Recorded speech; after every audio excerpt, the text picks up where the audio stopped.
Hello. Hi guys, good morning. Welcome back to a new video. Ki hal chal? I hope you guys are doing good. In this, we're gonna see a problem tuple with same product. Now, again, I hope so that this is one very basic problem called as twosome. You might have done that. So yeah, that will be pretty helpful. And again, article can be found here itself. Now, it simply says that you are given an array nums of distinct positive integers. Make sure all the numbers are distinct and different. You have to return the number of tuples. Now for them the tuple is A, B, C and D such that A into B is equal to C into D. Where again A, B and C and D are the elements of nums. Making sure that all are different because they are distinct positive integers. Now obviously one very basic thing which comes to our mind is, okay, if we have this number, we want four numbers, right? Obviously we can try and looping up. I can have I, j, k, l as four variables, and then what I can do, simple, four for loops, just trying for I, j, again you will see why I have put up k, j here, but let's say I, j, k, l, I can have four indexes. I will simply write four for loops, then I will simply say, okay, make me a pair, make me product of, let's say, I into l, j into k. Again, I will tell why I'm doing this, but let's say if I make product, then I will just simply check, okay, if they are equal, then they will contribute. Now the moment I say they will contribute, for one, let's say, as you can see in this case also, I have one, let's say I, j, k and l. I have one of these, okay, like as you can see, I into j, as in nums of I into nums of j, and nums of k into nums of l. These both are equal, but still the answer is 8.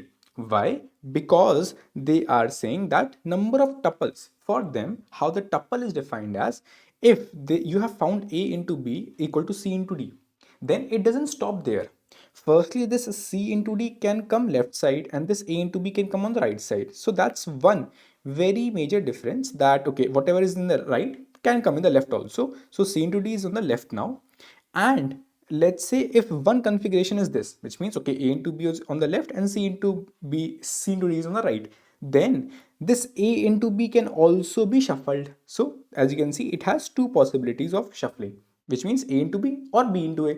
This also has two possibilities of shuffling, c into d or d into c. That is the reason 2 into 2 is 4. You will see I have four possibilities. As you can see, a into b, c into d, a into b, d into c. Again, just shuffling that, b into a, this remains same, c into d, and then b into a, d into c. And again, you saw that what if I just shuffle this entire pair altogether, then another four possibility will come up because this will itself change. So we realized for one specific IJKL pair, I will have 8 possible options, and that's one very basic fact which I got to know. Okay, so how will the brute force code? Obviously, when I will try for 4 for loops, I will incur a O of n raised power 4 complexity. Will this work? Obviously not, because constraint says n is 1000.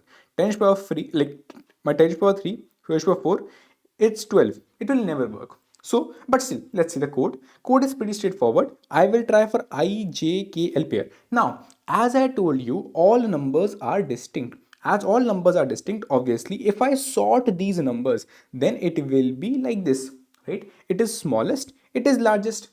And if it is smallest, it is largest. And if I want the product of two numbers, obviously, I will take my A from here, my B from here, and then C and D I can take from between. It will never happen that you take A from here, B from here, C from here and D from here. A into B will never be equal to C into D. That is the reason, just to make it more easy for us to understand, I take A from here, B from here, which means I from the start, J from the end, and K and L from the between. So as you can see, I will firstly sort, and then again, sorting will not take that much time. It is simply O of n log n. But the main is this, O of n raised power 4, which means I will sort it. Then I will take I from start, I from start, J from the very end, J from the very end. Then I know that this is the product which I am looking for, which is nums of I into nums of J. Then I will start from K equal to I plus 1. And again, L can go K equal to, L can go K plus 1 also. Again, L can go J minus 1 also. It's so totally up to you how you want to do it, but for simplicity, K and L will be tried in between, and then ultimately, if K nums of K into L, nums of K into nums of L, if it is equal to the product, I will increment my count by 8, because I realized one specific IJKL pair can give me 8 possible options. And that's how I can solve it. Again, time is O of n to the power 4, which will give us TLE. Now, as we have already solved in the practice problem sheet, very one basic problem, which is two sum, we realized that in these kind of scenarios, I already know nums of I already know nums of I, nums of j. Then I was trying for nums of k and nums of l, right? Why do I even need to try for nums of L? Can't I simply check with the presence? What I mean by presence? Let's say I try for ij, okay, that is required. Then I tried for, let's say, k also. Let's say this is k. Let's say this is L. But yeah, for your case, let's say this is k. Then I don't need to try for a L. Why? Because I can maintain the count, or the presence of an element in an unordered set or unordered map. What I will do? I will take I and j, so I know the product is 2 into 6. I know the current element is 4. So I just need to check, is there any 3 or not? I don't have to iterate in a for loop for it. So what I did, I tried for I, j, and then I tried for, let's say, a k.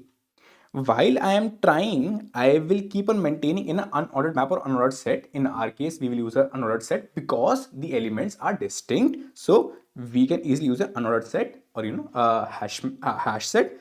Then for this k, I know that I was trying for it, which means 2 into 6 is the product and 4 is my current element. So just only case is, do I have a 3 which I have seen before? If yes, great, well and good, I have found one pair.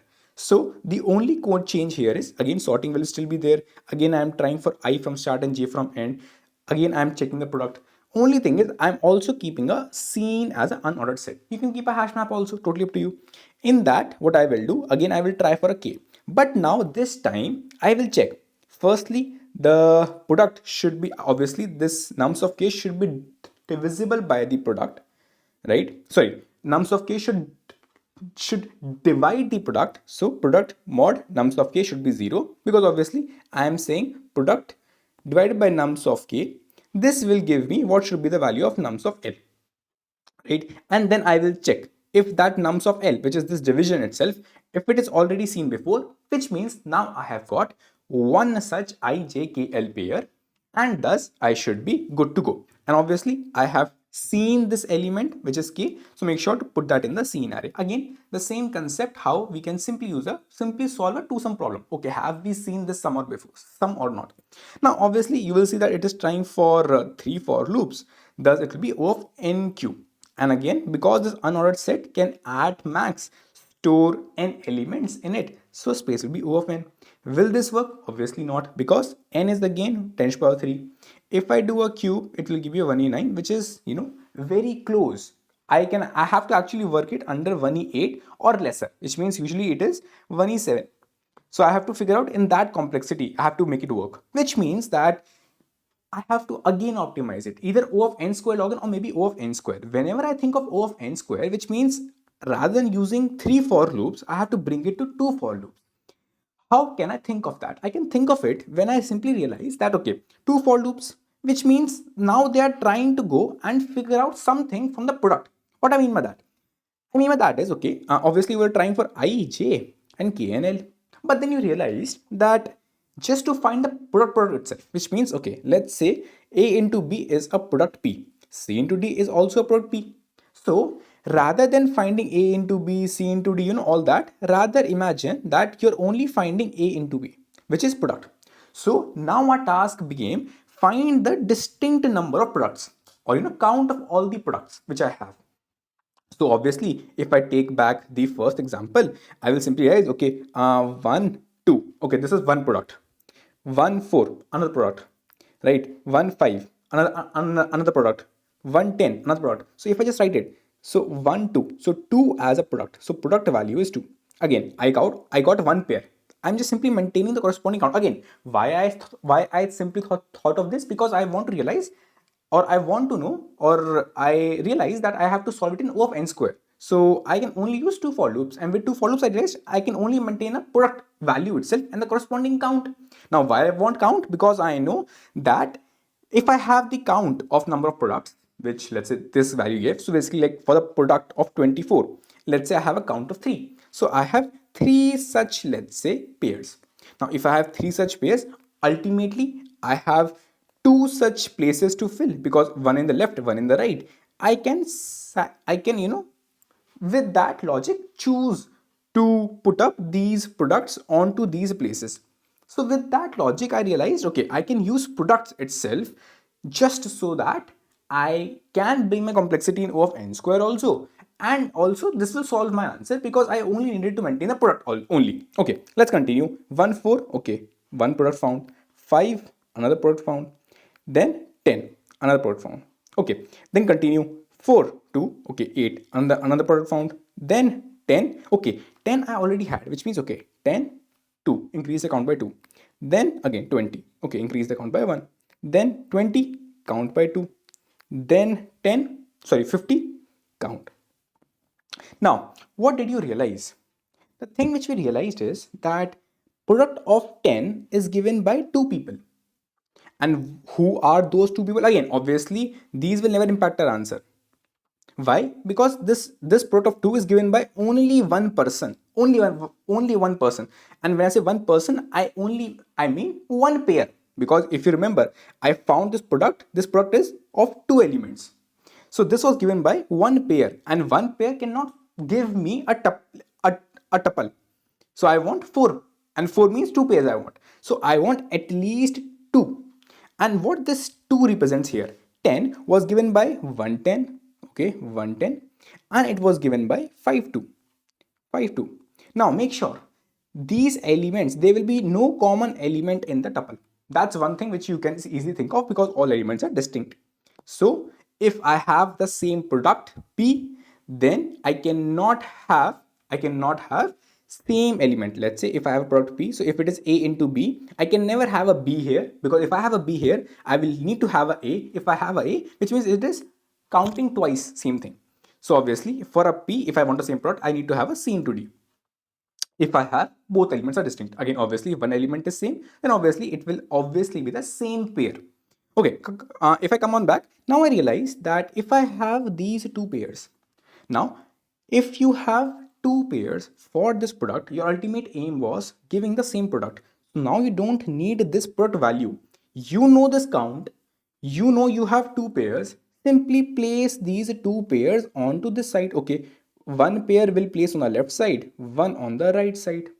And then again, I told you, if you place one on the left side, one on the right side, then you have 4 options. And also you can place this on the right side, like this on the left side and this on the right side, you can have another 4 options. So ultimately I realized for one such pair I can have 8 options, and same way for this pair I can have 8 options. Thus for this the answer is simply a 16. So if I come on back, what I simply realize is I can maintain a product. With that product, I can simply try to find what all are the corresponding product values and the corresponding count for them. So let's say in this case I realized, again this is a sample example, although I gave you a dry run just before, but a sample example, I realized that a product of 24 is given by 3 pairs. Let's say there are 3 pairs. Again I told you this will be distinct. There will not be any B into E. No, because B is already there. So if the product needs to be same, it needs to be A only, and that we have already counted. Cool. So let's say I have 3 products. Oh, sorry, I have 3 pairs. Now, when I have 3 pairs, I ask you that you have 2 places to fill, right? So again, one basic math way says that you have 3 possible pairs. Out of 3 pairs, choose 2 pairs, and then after choosing these 2 pairs, now you have 2 pairs here. Now out of that two pairs, you will place one on the left and one on the right, and then another one on the right and another one on the left. So after choosing 2 pairs, just to place that pair, again I will have 2 options, right? So now let's say I place this pair. So let's say this is P1 and let's say this is P2. Again, value is same, but let's say P1 and P2 are a pair. So for P1 I have 2 options, either place here or here. And same way, if the P1 is placed here, then automatically P2 will only have one option. Now when P1 is placed here, he will have 2 options to shuffle, which means if P1 would have been A into B, then it can also be B into A. So P1 also has 2 options to shuffle. Same way, P2 also has two options to shuffle. If it is C into D, it will be D into C, which is 2. Again, the same fact saying that once you choose a pair, simply multiply by 8. And that will be your count. Again, this is exactly same what we were doing also earlier. We're just multiplying by 8, but there, now it is a simple math way. So what you realize is one way how you can solve the problem is just maintain the count. Just maintain the count of frequency of specific pair. For 24, the count is 3, and then simply choose 2 and then multiply by 8 and then simply solve it again. Or how you can solve it, simply I am only asking how many product pairs are there, so you can simply iterate also. Imagine that you had a product of 24 and you're simply iterating and you want the count of pairs. So right now you are at I here, right? I is here. Okay, nothing is there. Then for this I, again, forget everything on the right side. Imagine you are at this I. Then you will look for another pair which is having the same product. Okay, right now you don't have it. No worries, move on forward. As you move on forward, but you still maintained with the product of 24, my count of pairs would have been 1 so far. Okay, now you have another I. This indicates that so far with the same product of 24, I have one already pair, which means with this I know I already have one pair, so I can make one of the, one combination of tuple. So with this current C into D, I know the count is 1, so I can make 1. And again, I told you that this for the current and previous, I told, okay, I had one specific product. I can make eight possible answers for it. Okay, no worries. Then proceed forward, but before it, increase a pair or increase the product count. Now my I came here. If my I is here, it says, okay, for a value of 12, how many previous product pairs I have? I have 2. It represents this is 1 and another is this one. Same way what I will do. Okay, for the current one, which is E into F, I will have two options. And how I got it? I got this with the just simply maintaining a hash map of the specific product and the corresponding frequency, right? A simple basic. Again, this you can easily see in, in the beginning easy problems itself in the practice problem sheet. You can simply realize that it is already very, very, very basic stuff which we do. And with that, okay, we realize, okay, for this specific product, I will have two options. So it will say two options because of this product, and each option will result in 8 possible options. Another option. So this is 16. I will add. So ultimately, I will simply keep on going. I will know the product. I will check how many products I have previously. I will increase my count by saying the frequency of product and the impact of each, tuple, and then simply proceed forward, but make sure that increase the hash map count. The code is exactly very same. Simply trying for I and j. I and j, I got a product value which is nums of I and nums of j. Now I told you that check with the same product, value, what is the frequency I had.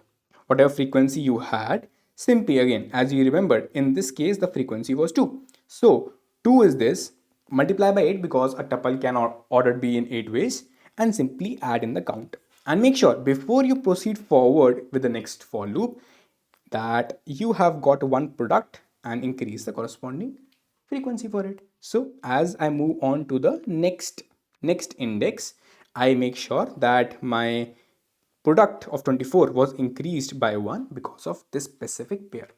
And then ultimately keep on trying it. You will ultimately get all the possible count values.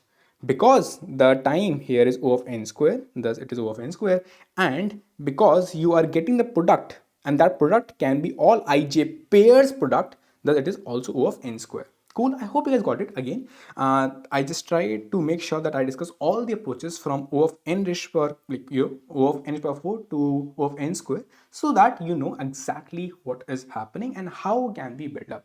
Intuition is entirely based on improving the complexity, nothing else. Cool. Bye bye. Take care. Make sure if you want, the article will be right here, and also I'll link that in the description. Bye bye. Take care.